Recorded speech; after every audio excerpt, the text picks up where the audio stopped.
push here. Cool. I'm checking over here. It hasn't popped up. Yeah, I'm waiting for the YouTube stream to pop up. We're waiting for YouTube stream to pop up. It should be coming through. Unless because of having those two cameras that those didn't pop up. But we'll see. We'll see when it pops up here. Yeah, for those of you who have tuned in live, which I don't even know who you are, thank you for tuning in. We appreciate the liveness. I should probably mention that you can ask us questions in the chat area. If you're using a computer, if you're using some sort of mobile device, there it goes. Feel free that you probably have a little pop-up. You have to pop up to get the chat to show up, but you can ask us questions. And if you are watching this recorded, not live, thank you for tuning in for that. And if you're not watching us at all, we are sitting here talking about you. That's what we're doing. Exactly. We've got your address. We've got your phone number. We're sending people to you. We are tweeting people. There we go. There we go. We are up and going. So guys, we just finished all the recording for the Virtual Expo, which is a 3-night event. We were live Sunday night, we were live last night, and then we had the show at 9:00 tonight. We're going to be live, and then we have the show at 9:00 tomorrow night. We're going to skip the live part, I think, and we're just going to do the best of LDI. But this is a little bit different this year because we went down to Badness Heights, and I had a group of Disc Jockey News of our team there, and we actually recorded sessions, which we've never done this before, where we've gotten together and recorded something for the Virtual Expo. And I'll tell you guys, after doing this for a couple of days, I'm shot tonight.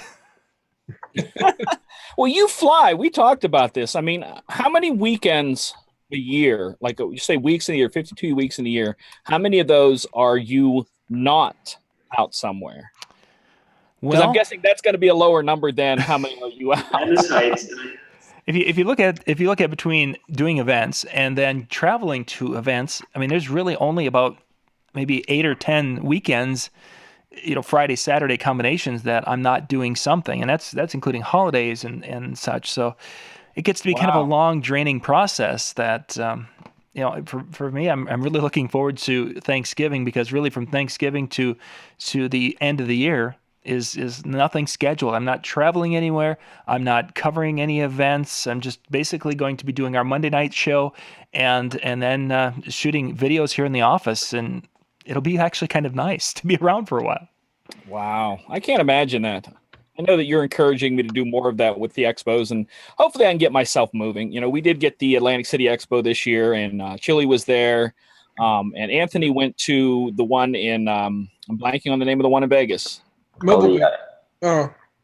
Yeah, he was at LDI. Yep, he was at LDI. He was at LDI. Okay, yeah. Mike made Mobile Beat in Vegas. Yeah, I was at Mobile Beat. So there's a lot going on in this country, and I really think that for those of you who are tuning in and watching, thank you guys. I'm just seeing a whole bunch of people popping on. Yep. If you want to join us in chat, ask questions, feel free. But also to remind you all that every single Monday night from now on, we're doing this sort of live chat with a whole bunch of DJs. At one point, in the earlier Mondays that we've done this, we've had up to 16 people join in and just video, plus all the other people asking questions. And we want it to be an open spot where, just like when we go to the expos, we have all kinds of people that hang out and talk that we don't get to see. We want people to join in here each and every Monday night and have a place to hang out. And I think that the ability for us to field some questions is kind of a valuable thing, because there's some people who will ask questions in this format and feel more comfortable asking this way than they do in other formats, which is cool, because we can prove that we don't know what we're talking about in chat rooms or on cameras. It's pretty great. I actually just saw what was it I was watching talking about how that it was on your live section. I mean, the recorded section last night, how they were talking about how intimidating some chat rooms can be. Yeah. Oh, especially in the early days. Now, this is going to be before your Antony. It's way before your time, but Chili, even before your time, is they were chat boards. It initially started out as the Mobile Beat chat board, and it was this. Now, let me back up even farther. The AOL was the first DJ chat board that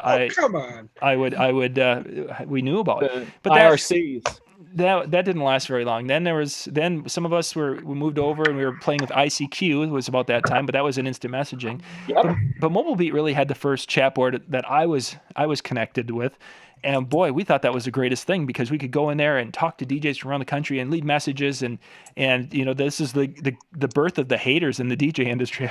I really think it is. But That went on for a while, and I think Mobile Beat finally figured that it wasn't worth the amount of management to keep that going, because what you have as a publication, you have a chat board like that, and you're going to have people that are going to be coming in there and dissing your main advertisers.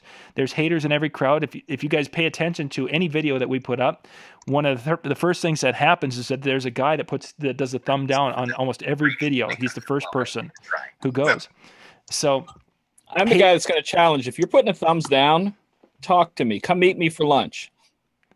Yeah, exactly. You know, if you don't like something, talk to us a little bit instead of just being that guy. Yeah, because it's like, we're not saying that we're right, because some of this is opinion, but we're all part of this community, So. Oh, exactly, exactly. And what's that? I said, talk to us. Ask questions. Okay, I'm sorry. I thought one of the other guys had said something. So continuing, the Mobile Beat, they after a while, people were bad mouthing some of their sponsors, and you can't have that in the publication world. They ended up shutting it down. Then that divided up and became two chat boards, ProDJ.com and DJ Chat, and the two kind of coexisted. A little, competitors, friendly competitors, not so friendly competitors, but they coexisted. That was a time when they really defined themselves. And when people are talking about intimidating chat boards, you had the people on these boards who were, very territorial, and they were they came off as very knowledgeable for their board. And if you came in there and would ask a silly question, you would get lambasted for it. And that was something that even at that time, that was way before the Disc Jockey News, it really irked me, because you don't learn, and as going back to my school teaching days, they're really, the only dumb question is one that goes unasked. And MJ, I think you've got the same philosophy. So really, for those of us who wanted to see the industry grow, chat boards, you could just see, weren't going to be a healthy way to have that happen. So too many people troll. I actually have friends that pride themselves on trolling boards and starting problems. I don't know how I would describe that. Personally, I see that as being a person who has poor self-image, that's their only way of lashing out. But my philosophy has always been, if you are not, this is way back before internet and stuff like that. If you're not willing to say something to someone's face, don't say it. Yeah, exactly. And that would be something that I wish more people would really, really get. And that's the negative part about Facebook early on, when people could hide behind their stage names and such. And I know some people didn't like it that Facebook made you go and use your real name in most cases. But gosh, I did, because there were people up there, his DJ skills with 4 Zs, and he would go and just rip somebody, and you go back to his profile, and it's like, hey, I have no idea who this is. Everything's set so privately and tight. And it's really like, you could be this hater who's taking pot shots at people, and some creepy guy who's never done a gig, who's sitting in his bedroom thinking that someday that I'm going to be DJ Hero. Good. Best of luck. Go for it. I actually run a group on Facebook, and that's one of the top pin that I have posted is, if you're not contributing to the conversation, I'm going to take you out of the group. So when did you pull me out of the group then? I don't think I was ever allowed in, was I, Mike? I don't know. I think John's in. I am in, and a bunch of the DJN guys are in that group. I'm in there, but I know I haven't done virtually anything. It's not a super active group. There's not a lot of questions. I think I get maybe 1 or 2 questions posted a month, but and it's an outlet for people to talk about stuff, and that's the whole point behind it. If you have a question, that's a good place to ask it. So. And speaking of groups, and then we're going to jump to Mitch, because I got a couple of questions for Mitch. But when on the Facebook side of it, one of the things that I become frustrated, and I think all of us do, is that these open groups where people can come in and bounce back and forth, and you're getting really, I think Ian's even mentioned it here, is the suspect information you're getting from some of these Facebook groups where people don't know what's going on, but yet they're willing to open their mouth and share. And this is something that we want to be launching here in November. When I mentioned that I'm going to be around, we want to put together a Disc Jockey News Facebook group, basically of people that are people we know and trust, and we know that are going to come in here for the betterment of the industry. And it's not something where I want to have this big 2,000 person Facebook group, but I would rather have something that's a nice group, a nice tight group of people who are there and interested in helping each other grow. And that's where, like today, down at the Virtual Expo, I went through some stuff on Facebook marketing and YouTube things, and there's a lot of things we talked about, which truthfully aren't going to be part of tonight's Virtual Expo, because it's information that I'm not going to share with everybody. And I don't want you guys to take that the wrong way, but I spend a lot of money and a lot of blood, sweat, and tears learning a lot of this social media stuff. And Mitch, take off from here, man. Is it, what I'm saying making sense? Absolutely, it makes sense, John. And I think it's important for us to follow the people who are in the trenches doing it every single day. Do they have a successful business? Are they currently working on things? What kind of presence do they have versus just someone who is spitting rhetoric from a chat board or keyboard diarrhea, if you will? Sorry, I literally just got home. I'm thinking so. You left earlier today, and that had to have been a quick run. Yeah, I got home. I put my kids to bed, showed them I bought them Dunkin' Donuts to have in the morning for my kids, and my son loves Boston creams. Oh, nice. He has good taste. Anyway, kiss the wife and hop on with you. I got to get some other stuff cranked out tonight, but I think it's really important that you follow certain people, and I think all the writers for Disc Jockey News are exemplary from the standpoint of they've been there, they've done that. The guys that host shows have been there and done that. And I think it's crucial that, you find the right mentor in whatever facet that you want to improve in. Jeremy Breck's article in Disc Jockey News this past month in November here really spoke to that. To me, there's 6 facets of any business that we have in the event industry, especially, and that's sales, marketing, planning, production, performance, and operations. Those are your 6 facets. So whatever facet you need to improve in, there is a workshop, there is a seminar, there is a go-to resource that is out there for you to seek out. And some of that is going to be on display at Mobile Beat coming up. That's our next big show in the industry besides NAMM, of course.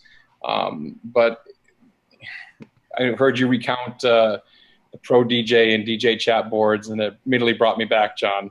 Mm-hmm. To some of those early conversations in the industry. It was funny. Yeah, that was something. How we've evolved since then. I mean, back then, the idea of us becoming, raising our value and becoming a better DJ was to go out and buy lights. Those times are, way in the past. Yeah. If we wanted to be a better DJ, we would go out and maybe buy, if I was doing weddings, I'd go and buy dual 18 subs with more amplifiers. Now those times are all in the past. Oh wait, maybe we haven't grown as far as we would like to think. Some of us have. Oh, where are my dual 18s? Wow. Yeah, I'm sorry. It's a walk down. Do we have any questions from the chat room that will raise the level? No, I'm kidding. we do actually. We're not going to go with the one where somebody asked me where do babies come from, are we? No, there was one about come from the store. No. Yeah, I'd say they come from trouble. So I saw your answer there, MJ, and I'll go with that one. I'm not seeing the chat board. I must be missing it. You got to be on YouTube.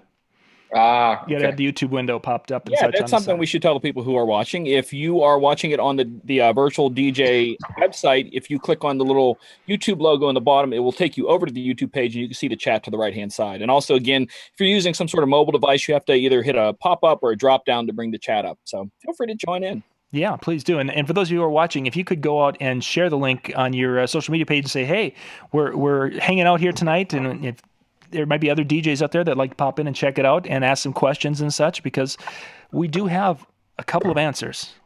They may not be the right answers, but we do have an answer or two, so we can give those to you.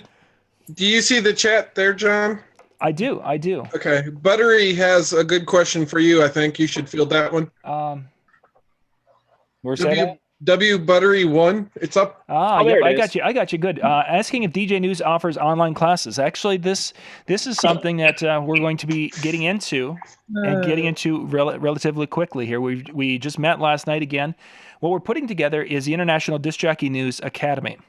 This is going to be a full training program that's going to have different levels, and at each level, once you've completed the training and you completed the tests that go with it, there's going to be certification available at the end of each course. So you do the 100 level, you'll be then had the certification at that level.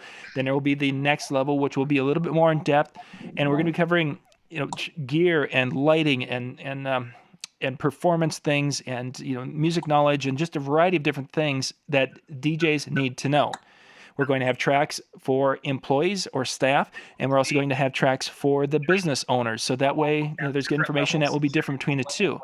And this is going to be actually launched here. I think our goal is to have the first level launched here by about, I think, December 1st or somewhere in that ballpark is kind of what we're talking about. So that's going to be an international thing available to DJs around the world. And they'll be able to take this and get the certification. And then, the next question is always, well, what does the certification mean? Well, what it's going to mean in the long term for those who take it is that when clients are looking for DJs and they're looking for quality DJs, they're going to be able to go in there and see by the sorting that, hey, DJ Billy Joe here, who's a wedding DJ, is certified at a 200 or gold level. Now, why would they look there? Well, this is what we're bringing to the table that no one else has brought before, is a marketing knowledge of how to get the concept of the certification in our program, to get that to the end user, so the end users are actually going to know it exists. That's something that hasn't been out there before, and we're going to be bringing that and taking this to a level, because as Mitch and myself and Jeremy Breck and a lot of us that you see with the Disc Jockey News, we've been in this industry a long time, and we see that there is a direction that we need to go if we're going to be able to improve this industry and grow it and make it something that's going to be more than this entry-level thing that anyone can get into. Because when anyone can get into it super easy, it's really easy for you to fall out of it because you're not making enough money, you're getting beat up every weekend, whatever, not physically, but emotionally.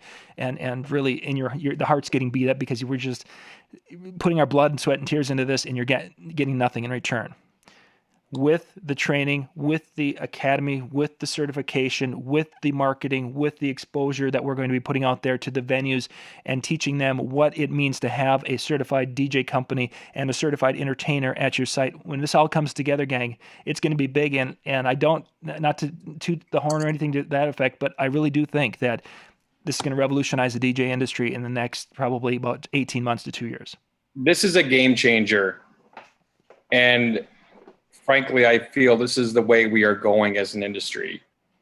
And I'm saying that from a standpoint of, I don't want to replace a conference per se, Yep. But there are many of us that maybe can't get to a conference. This will be the next best thing. And what John is already doing with these kind of, live chats, and then the virtual expo is also part and parcel of this movement, if you will. I think it all does go together, Mitch, is that the components of what we've been putting together and the education we've been using, in our different channels, it's all been kind of working towards something. And we felt that this something was out there. We just really couldn't put a finger on it. And to a point, and this is me being very honest with you, the viewers out there, because really, this is for you guys. We're doing this for you. Is that there's a little fear for us to putting this together, because we're putting ourselves out there and putting an ungodly amount of time into this project and putting a lot of money into this. And we're putting this out there basically saying, gang, we climbed up the hill and up to the top of the mountain, and we're looking off in the distance, and we're pretty sure that this is going to be needed for us to go any farther than we're going to go in the next year or two.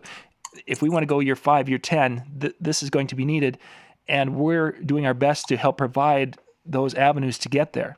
And it's kind of a scary thing, because now we're exposing ourselves out as far as stretching out there, and if it doesn't work, it's a not only could it be a lose for us, but I think in the long run it'll be a huge lose for the industry, and that's not what we want. We're here to make it so that industry, I mean, from day one when I started with the first DJ Association, is that we're doing everything we're doing so that someday my children or your children or your grandchildren will be able to say, hey, you know what, I want to be a mobile entertainer. I want to be a DJ. I want to be able to go out there and make a living doing this and be awesome at it.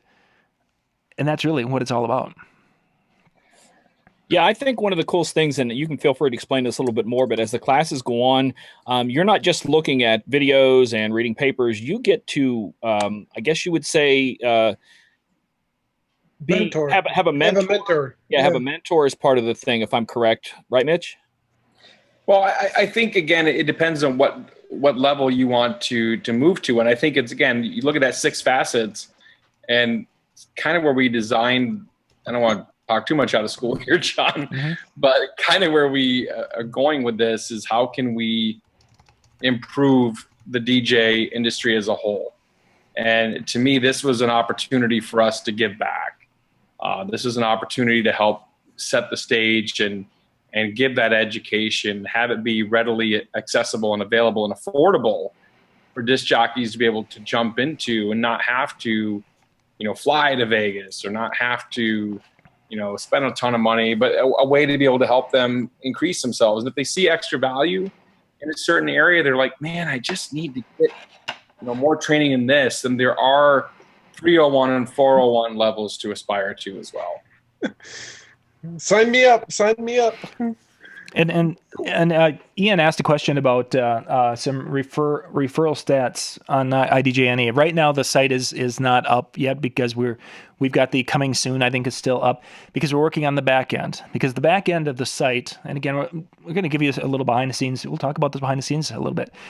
The back end, what's going to happen is you'll be able to go into this site and you'll be able to sign up to get into the first track. And once you do, you will have access to the first educational video. And I think, Mitch, 40, 50 videos in that first section. Yeah. Somewhere in that ballpark. You'll get the video. You'll get access to the video. Watch the video. And once you're done, there will be questions that will come up, and you need to go then and answer these questions, and you have to get the questions right. I mean, it's not difficult stuff, but no. It's there to basically show that you have read that, and you'll continue through this progression. Once you complete one, you get to go to the next one. You get to go to the next one. You continue down, and once you're done, you complete that and go on. Then you get your certificate. You now in the search engine become a level at that certification level, and then you can continue on if you want to. This whole process is really, it sounds fairly simple to talk about, but to make this work well, and to be able to do this so that it will be an instantaneous thing that, once you've got this, you can go in and sign up and you can be doing this and, hey, I've got a weekend off. You can go and you could probably knock out a third of this, of one of the levels if you really just dedicated yourself over a full weekend. That's taking time. So right now, the back end is being designed. It's actually probably going to be reworked again because as we're looking at it, we want to look at it and do it right the first time. So we looked at one option, and we're not sure if that one's the one we're going to stick with. We might be changing boats, but now we're to the point now. Once we change, we have all of our content lined up. It's just really just plug and play and put things together, because when we go live, we want it to go well, and not have that was a bad idea. That didn't work right. Yeah. There's still some tweaks, gents and ladies that are on this call, but stick with us. I can tell you this: Disc Jockey News has been at the forefront of pretty much everything DJ related for a long time. Many of you may have heard of Michael Port. Michael Port just recently wrote another great book called Steal the Show. And the very first time I ever saw Michael Port at a DJ convention was at the 2007 Northern Disc Jockey Conference that John Young put together with Disc Jockey News. So John has been on the cutting edge and the forefront of everything for the DJ world for a long time. And I would encourage you to stick with the cutting edge, stick with one of the leaders of the industry, and that's Disc Jockey News. We will get you there, man. Yeah, and that's ultimately is we've been John, blessed. Check to Yeah, exactly. Yeah, I'll get that check off to you, man. Slow clap for John. Slow clap. But do I need to drop the bomb that he is a Hall of Famer? Yeah, exactly. He is. But he is. If you look up, it's Mobile Beat, right? Yep, the Mobile Beat. Yes. Yep, they inducted, and he's in the Mobile Beat Hall of Fame, and that's just not BS. That takes someone who has dedicated time, money, and life, and effort, and everything to make a change. Make a positive change in an industry that's this huge. It takes effort, and like I said, that's why I'm hanging out with John. Yeah, and I appreciate that tremendously, guys. And I want, for those of you watching, I mean, early on there were much of it was me and working with a lot of my friends and getting, Mitch involved early, Mike Walter involved early, and a few others. Excuse me. But today, what we do with the Disc Jockey News is far from a 1, 2, or 3 man show. I mean, goodness gracious. I think when we went through in between Disc Jockey News TV, and the people who are working with that, I mean, we've got like 25 people working on all the different things that we do. And these are people who are passionate about growing the industry, changing the industry, improving the industry. So this is, something that's going to be there for a long, long time. And that's just such a cool thing to be part of that. And I just, when I sit back and think about it, it's really awe-inspiring. And there are many great writers that we have for Disc Jockey News, guys that have been participating and writing articles for years, and ladies that have been participating in writing articles. And I think we don't give the ladies or our spouses in our life enough credit. Lori has been an amazing contributor, resource, backbone of Disc Jockey News for a long, long time. And it's just awesome to see. And I know that's part of what our talk is tonight, correct? Yeah, That we're going on. Yep, exactly. Tonight it was the balance. Segue before you jump. Yeah, the balance of business and family. But Mitch makes a great point. I mean, and it's in all of our cases. Well, not so much you, MJ, but the rest of us. Yeah, he's muted, so we can't even retort. I'm muted. Sorry. So that's what it should be. I should be muted. Yeah. But really, for those of us who are out there doing it, Jeremy and Mitch and myself, and really, you get Ryan and Drex and everyone who's really out there and putting themselves out there and really involved in the industry.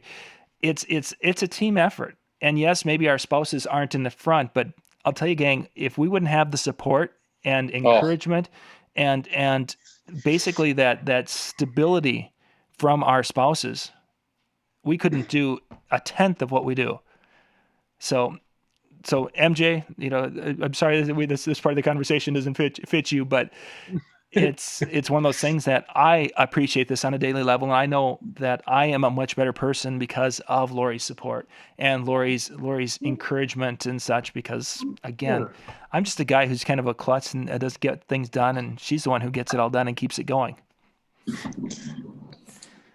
So, as I said, my spouse, my wife, this is Michelle. Hello, Michelle. Smile for the world, Michelle. We can thank my wife for putting up with me and helping me do what I do for the industry. So, thank you, honey. You're welcome. Yeah. Oh. We need that. Good timing. Yeah, that was very good timing. I didn't hear anybody dinging a glass. Oh, Kidding. I'm just jealous. Oh, that's... There you go. Yeah, but wait a second. She's gone, so that means that it's just us kissing each other, and that is not something we. Yeah. She's across the table from me still. She's still here. she's now monitoring the conversation. What is he going to say about me? Exactly. So watch your language here, Mr. Joseph. Oh. No, we don't. We've got the fairly clean conversation. Yeah, I was going to say I run Tonight's the professional crew. Yeah, I'm the guy that gets yelled at clubs because I play clean versions of songs at clubs. So I'm the other way. I just I can't help it that I'm single. I'm just lucky, I guess. Hey, Buttery put a comment up here in the chat that his wife is still wondering why he dropped $2,000 on speakers and amps, and I think, and not to be bridging, but boy, you just gave me a great bridge for tonight's show at the end of towards the latter part where they're talking about how to deal with business and family, because that is something that you guys didn't quite address it, and I wasn't in on that panel. That was Bill Herman, Jeremy Breck, and Mitch Taylor. And they gave tips in that session that Buttery, I think you're going to find that will fit that application, your situation very well, because the guys really it was a good panel that I mean, I'm sitting on one side of the room, Lori's sitting on the other one. It was on the other side of the room, and it was actually kind of cool because we listened, we were back, we could share ideas and talk about it a little bit, and it was a good session, a very good session, and I really think that you guys, the guys out there, because again, if there's ladies out there, sorry, I'm going to aim this as guys first, but the gentlemen, you need to watch this, and I really would encourage you then to, once you've gone through it, rewind it and have your spouse with you. Ladies, the same idea, but usually, it's probably maybe a little bit different, but I think it's a good segment to be able to listen to, because we're not on an island. We're not the only ones that are experiencing these things. We're all experiencing these, and these are guys who are veterans of this and who have been, having to travel, having to leave their families, and how they deal with it, and some of the thoughts behind it is, I think it's really a great seminar or session for later tonight. One of the things I thought of earlier today, John, with our ending topic last night was, how the girl that I'm seeing, goes out and helps me at events, and I make sure to spend time with her doing things that she enjoys when I don't have events. and definitely she gets a couple of nice dinners out of the deal for coming to help me. I take her out to Olive Garden and Red Lobster a couple of times, to help show the gratitude for her coming to give me a hand. That is something like you said, John, because I'm single, I don't think so much about, but that is such a huge part of pretty much any business. And especially, someone trying to start out a DJ business that is never addressed at any expo that I've seen for that topic. Have you? I don't think so. And maybe it was a little bit, but I've not myself really heard much about it. Mitch, have you? Mike Walter and Marcello addressed it briefly. They did a seminar called Balance. That's right. I remember hearing about that. They did a seminar called Balance, and a lot of it was about healthy lifestyle and things like that. But they did address the spousal side of it briefly, I think, if not a little more than briefly. So yeah, I have seen it. I think it's extremely important. Jeremy and I were talking about this too, actually today, and he talked about how he's gone doing these things for Chauvet and for Disc Jockey News, and yet Sarah, his wife, will go get, she'll go and take a shopping trip to the Twin Cities with her girlfriends. And my wife's sitting here, so I might as well say what I was planning on doing anyway. Planning on making sure she goes on the cruise we have next week, the Wedding and Event Professionals cruise. Planning on making sure she gets to the spa, gets a massage, gets, manicure, pedicure, that kind of thing. Gets some time to be able to, relax and unwind and rejuvenate. And I think it's so crucial. Yeah. I think you're right, and that's something. Is as much as I try to do, the family things, that's something that Lori and I just haven't done. I mean, we've had in our way of doing things is that she's traveling with me when she can, and we've gone from the idea of spending a long weekend and doing nothing when we were single, or not single, but before children. We don't have that time anymore. So really, our time is we went to a show during the Las Vegas DJ show, went down to and watched that, and it's only a couple of hours. I think we were probably alone for a couple of 2 hours, 2 or 3 hours, but it's one of those things that we've gotten. We just try to really appreciate that time. We had a date night when we were at one of the shows in Louisville, and we went to Cracker Barrel and had an evening there and had a little dinner and walked around and was checking out all the old junk that was laying around there. We're taking the opportunities where we can, and they're not always going to be situations where we can travel, but it's just making that time. And I think, I don't remember Mitch, who came out with this and mentioned this, but basically really just being there with each other is probably the biggest part of what we have kind of developed or have kind of evolved to, is that when we're together, that we can, the kids are at home, they're okay. The businesses aren't going to run away. We can just shut the things off and just be there and be with each other. And something else, actually, my wife just said, so I'll just throw it out there. Yeah, is that we need to also realize, and I came home, literally just now, and Michelle messaged me on the way home and about how much, she works her ass off, frankly. Oh, yeah. And you need to realize that, okay, it's not, you come home like, oh, it's just a gig, it's sales or whatever. And she worked just as hard, dude. You have to realize that. And so doing little things like, the dishes or helping with the kids or making dinner when you can, or whatever the case is, if I don't have, our office hours 9 a.m. to 8 p.m. Monday through Friday, but if I don't have a sales appointment, yeah, I'm home, I'm making dinner. Yep. You got to put in that time. Mm-hmm. It does, and your point in the video that you guys will see later is when you're talking about the love languages, Mitch. That is so apropos. Yeah. It's huge because there are things, and once you understand your spouse or your significant other's love languages and how things that we might be doing now don't speak to their heart in the way that we need to, and understanding these things. And again, it's getting a little off DJ side of it, but it is part of that support structure that helps to keep us as that entertainer and doing the things that we love to do and make money doing to help pay for the lifestyle we have. Yeah. Let's see. We've got 25 minutes. Let's talk. We've talked a little bit about the last one, our last seminar, which is again the balance of family and family and the business. Tonight, let's see, our other sessions we've got tonight. We're going to be starting off. The first session is talking about illuminating a head table. which is something that a lot of us who are doing weddings and such is kind of a difficult thing. So that we had a nice little discussion with that. Nick Harris had some great ideas and tips for that, so you guys will need to watch that one. But the one I really want to dive into is a little bit is we got our middle show part of the show tonight was looking at Electro Voice speakers. Now, MJ, when we were at Expo, you and I were walking around. We were listening to all these speakers. When you're at a DJ convention, how difficult is it to really figure out if a speaker is worth a darn or not at an expo? All right, since we went off the topic a minute ago about families, how easy is it to hear the football game when the kids are running around the house and wife's talking? That's, in the family sense, to make I understand with you, but like 1,000 times worse. Because one of the things that I thought was really, I understand why they're doing it, because it's kind of like, you could say it's booth candy, trying to get people to come over to your booth.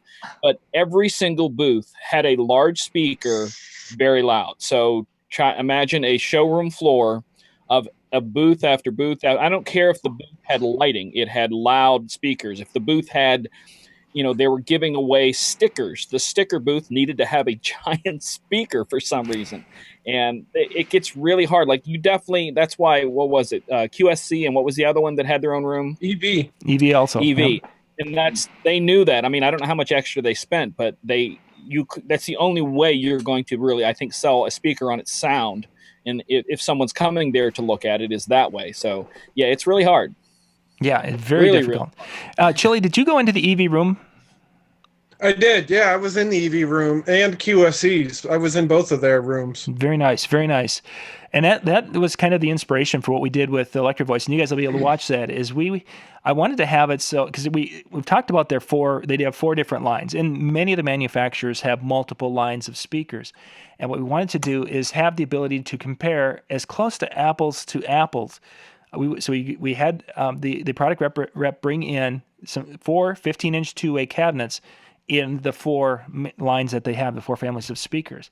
And we get to, in the video, you actually get to listen to it. Now, what we did is, we were using, I don't have one of those, we were using a handheld interview mic, in essence, it was a nice audio, or not audio technique, Electro Voice handheld mic. Mm-hmm. But for the audio, when we did it, we actually used our studio mics to gather the sound.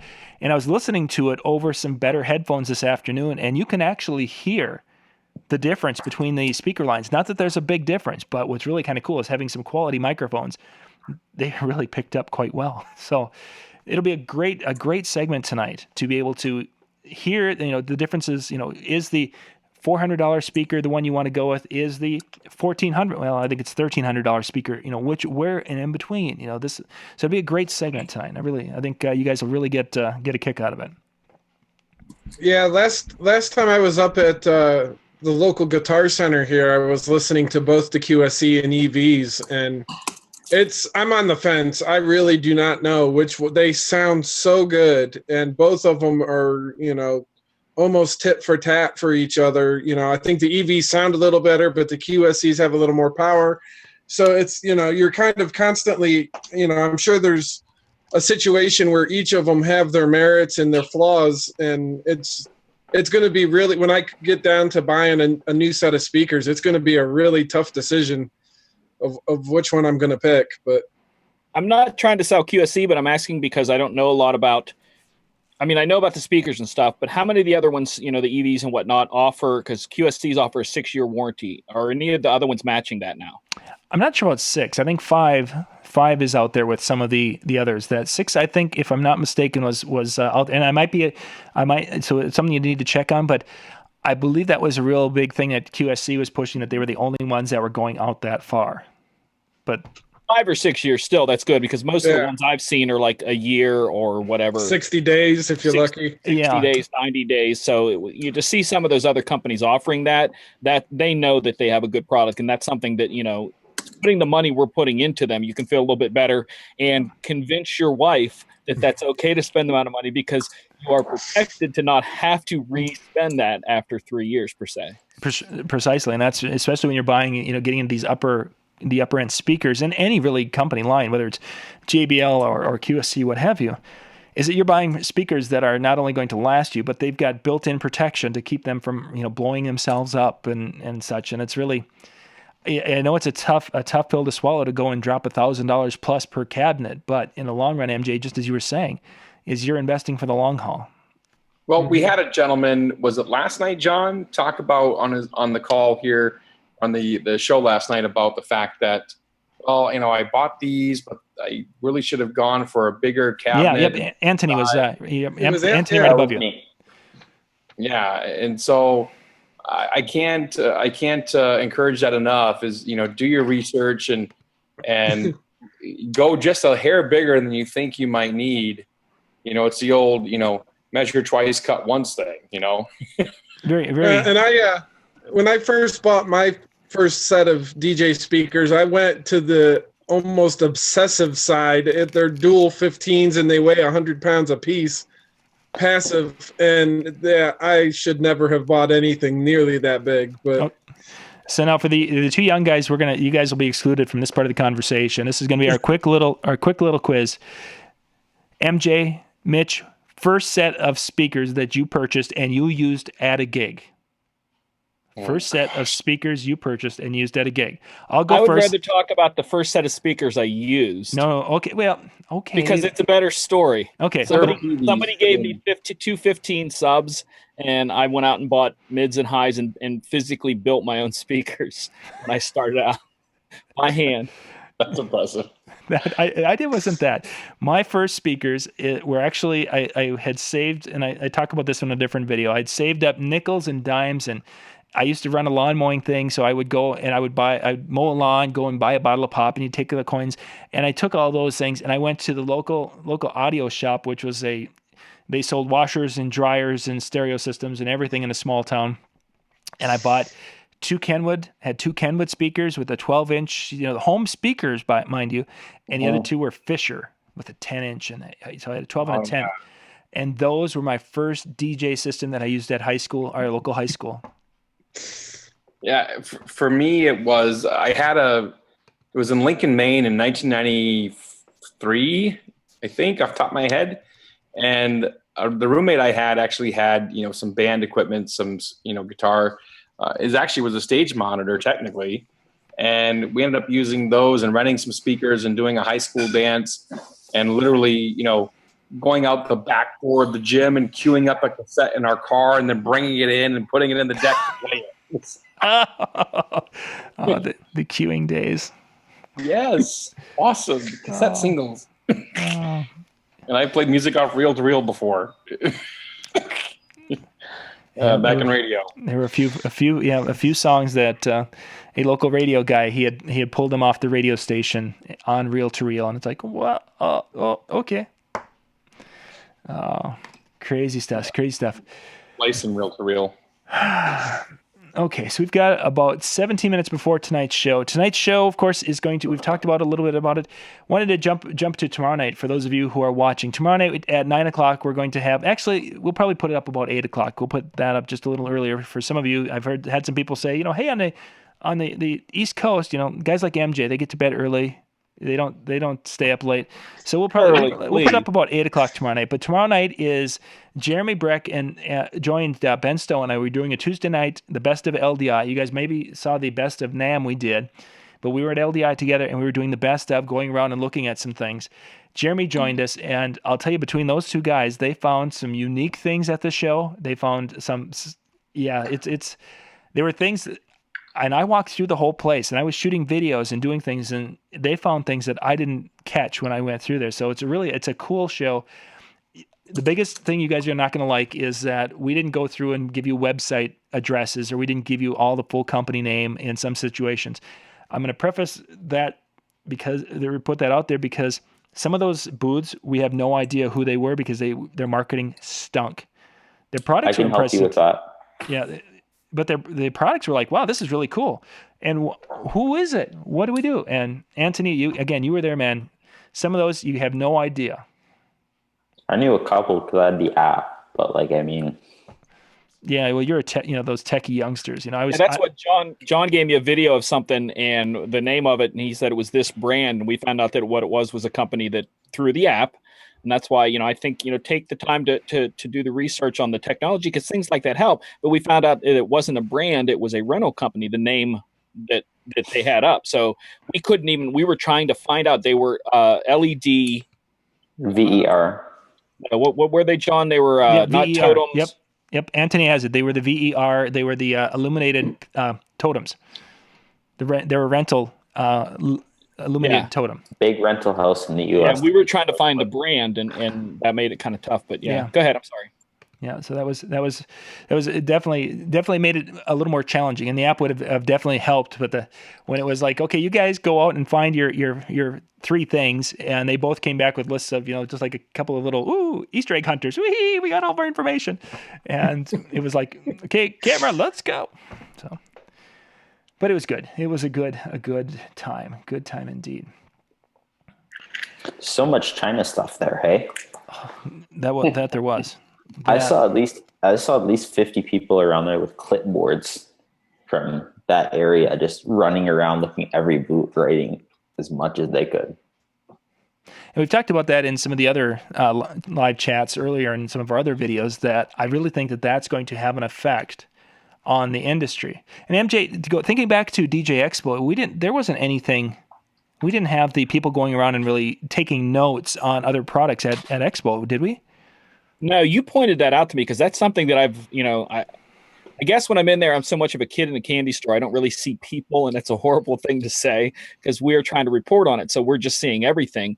But you told me that, and then it just started to make sense that, that is, in every other industry, because I used to help out with a friend of mine who is in real high-end car customization, and that's a very common thing, that as soon as a car company comes out with something, they have people that will go to the shows and then just, like you said, take notes on stuff. And that's what I kind of wondered with this Vegas show that you're talking about.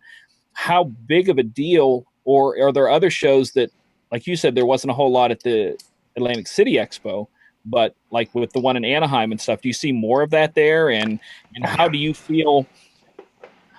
How does that affect the big names? Let's look at it that way, maybe the ones that we trust.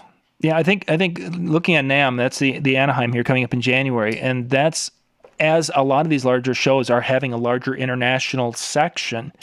What the difference was from 5 years ago, maybe 8 years ago, when I was at NAMM, is that a lot of those international companies just had a little booth downstairs, or they would be in a section. One of the shows, the hardware show I go to, there's an Israeli section where basically this group of people came together, bought their booths, and it's all banners up on top saying, hey, these companies are all from Israel. And they're little 10 by 10s, and they're all in this one, but it's nothing big. What we're seeing at NAMM is not only that, more of those types of booths, but now we're seeing some of these companies going up and really standing toe-to-toe, taking out a 20 by 20 or 40 by 40 booth and showing their lights off. And they're still doing direct sales to end users. I know a few of the guys here have purchased some stuff, and with varying levels of success. But these companies are doing that, and I think it's going to be something that the big ones that we know and trust and we all buy from here in the U.S., those companies really are going to have to work on the relationships with their customers, and they're going to have to work on this customer service with their customer, and being able to as the guys from NLFX Pro, they like to have their if somebody has a problem, they like to get something to them almost before the problems they can't, but they want to get you something immediately, overnight things. They do this because customer service is going to be so important. It is today, but it's only going to get more important for these companies because they can't compete on price when you're getting it directly from a manufacturer who doesn't have to have the licensing and doesn't have to have the UL listing for one thing. These things cost money, and that's. How do you think that's going to take the industry? Is that at a point going to bring the cheaper lighting companies up, to try to match the other ones with their service, or do you think maybe that's going to take the higher end companies that do have the good service and reliable products to bring it down? Make a cheaper product to compete. Which you think that's going to go which way? I don't think that you're not going to see. I don't think that the U.S. is going to be able to regulate unless we close the borders when it comes to imports like that. We might be able to slow some things down, but I think there's always going to be ways that these products are going to get in here. There's just no way to stop. The U.S. companies, I hope that they don't go to trying to create lesser quality. I'd actually like to see them putting a little bit more quality, even if the price goes up another $10. if, like even with, as we're talking about the speakers, if a speaker lasts me for 5 years, it has a 5-year warranty, I'm excited about that, because that means that manufacturer is saying that, hey, this is going to last you 5 years plus. Whereas a lot of the Chinese lights, I mean, they may say that they're going to warranty it for 2 years, but you have to be pretty handy with a screwdriver if something goes wrong. They'll send you the parts, but you have to fix it. So I think the U.S. companies... Chilson had that thing. He had to do it himself. Got actual boards he had to get to fix them himself. They sent him, instead of a new thing, they sent him a board. Is that right, Mike?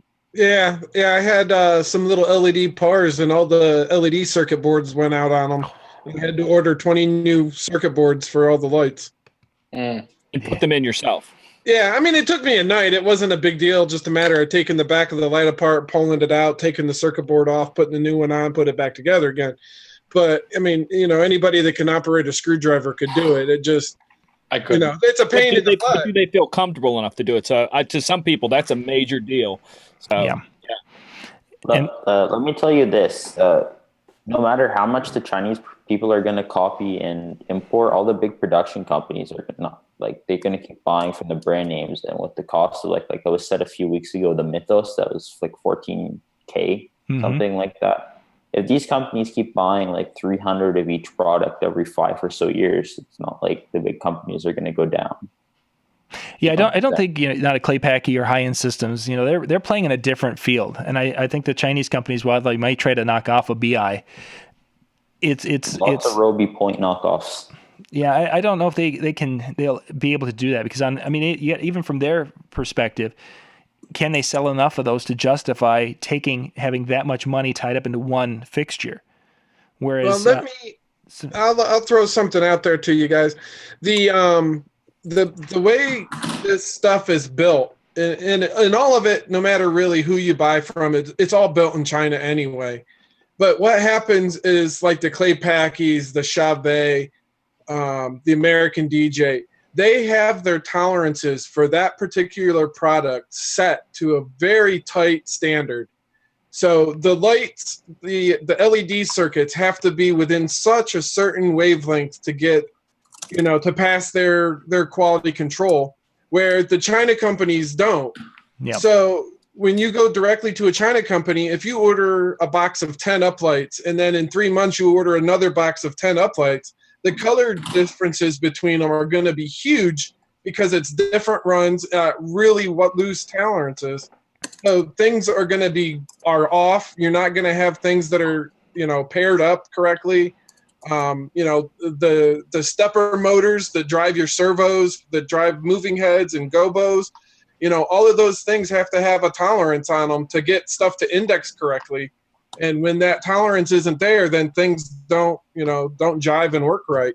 Chili made you made a great point with that idea that the LEDs. We actually had this discussion, and I don't know if this is going to be in tomorrow night's show or not, but I'm going to talk about it regardless. So you'll be video panels. The video panels. That's exactly where I'm headed there. Yeah. Antony was with us. Is that we're talking to one of the companies that makes larger video panels, and the guys were saying that if you have a panel that goes out, we've got this big video screen and it's beautiful and we're paying a lot of money for it, but even though it could be on a different run, and the LED, the temps and tolerances, what have you, could be slightly different.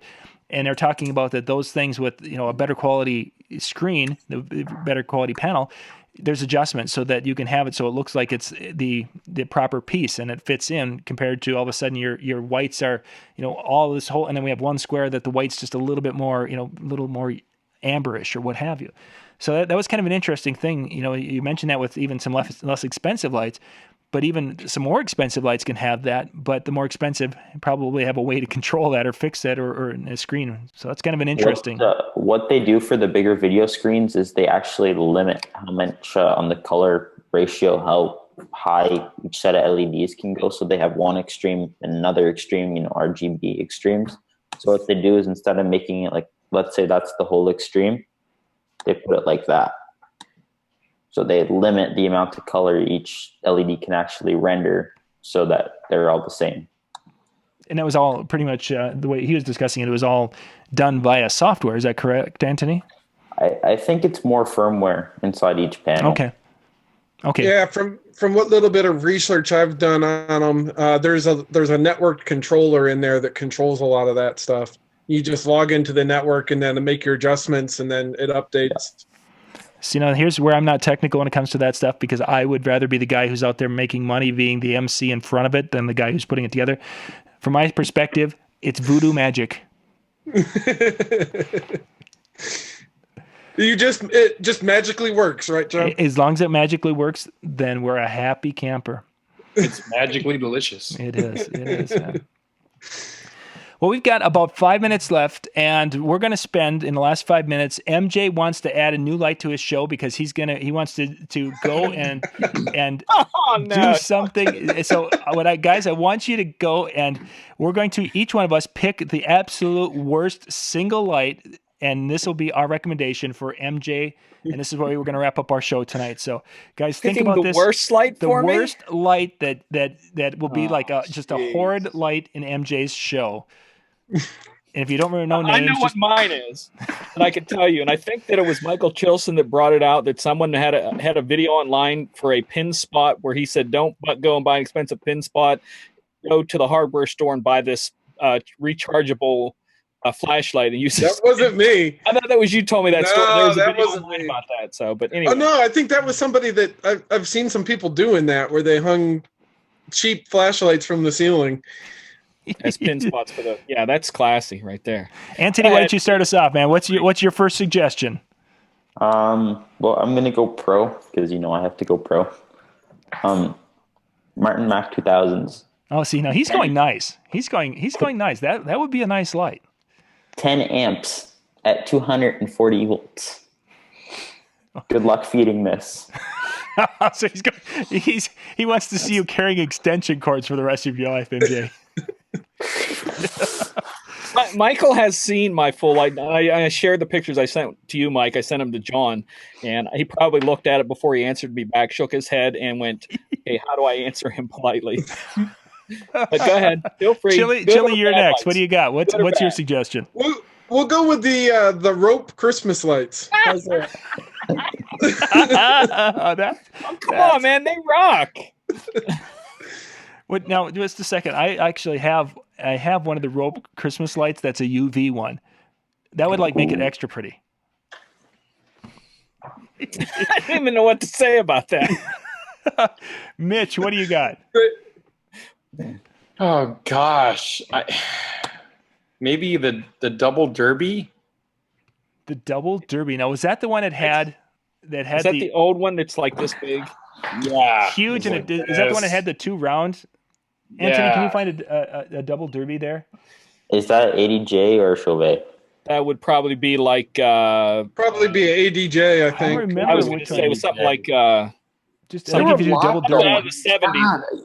The company out of the 70s. There was so many that we used over the year. I mean, there was a helicopter light that was just. Oh yeah. That's any of the early 2000 centerpiece lights. Yes, were horrible.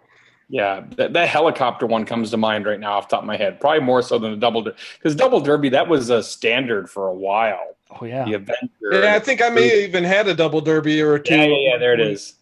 Anthony's got hang it. Hang on, Anthony. Those are big, though. I mean, size-wise, I'm not talking pop. Well, they were popular too, but they're popular. Yeah, I actually was running two aggressors, ADJ aggressors, when I first started, with halogen lamps. Next picture down.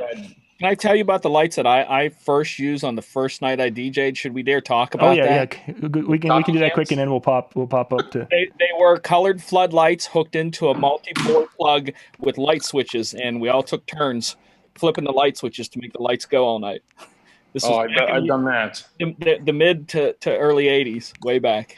That's and MJ, I'm going to build off that as the final suggested light that we'll go to JC Whitney. We're going to go and buy some 12-volt police beacon lights.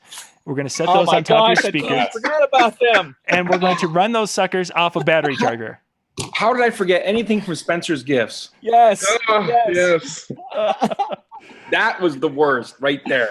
With a little Spencer gift strobe.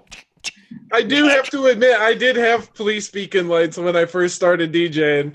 They didn't last very long, but I did have those in my light rig for the first few years. I'm losing jobs right and left, just as everybody says something. Welcome. The first light I bought, like real bought, was actually off some guy who was a bigger DJ, and it was a strobe light, and I think it might have been a Radio Shack realistic one, but he said he couldn't use it because it made the drunk people crazy. That when he used it in the bar, he said, they hate this." Oh. My first purchase way back, but go ahead. Thank you, John, for all the help. You're welcome. You're welcome, guys. It's 9 o'clock. MJ, why don't you wrap us up, and we'll get out of here tonight. Again, as you guys are watching this, we do this each and every Monday night. This isn't just part of the expo, but it is for special. We still have a lot more stuff going on tonight. John's going to tell you how to refresh it and see the stuff that they recorded earlier today, some really good information. And tomorrow night, we're back again for more information, and you guys got to check it out. And as always, if you have any questions, feel free to ask any of us. We are here to answer questions as we develop this further, and we want you guys to give us your ideas so we can make it good for you. So I appreciate everybody tuning in. Yeah, and thank you guys. And they drop information in below the YouTube video if you want to ask more questions or hit us personally.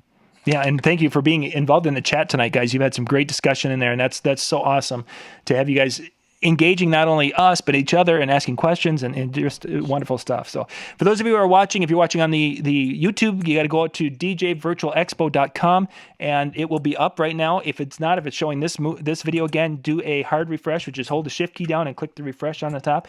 If you're on the djvirtualexpo.com website, you just need to go and do that hard refresh and it will appear and you will be watching tonight's show. Gentlemen, thank you very much. And next Monday night, we'll be back with our next live session.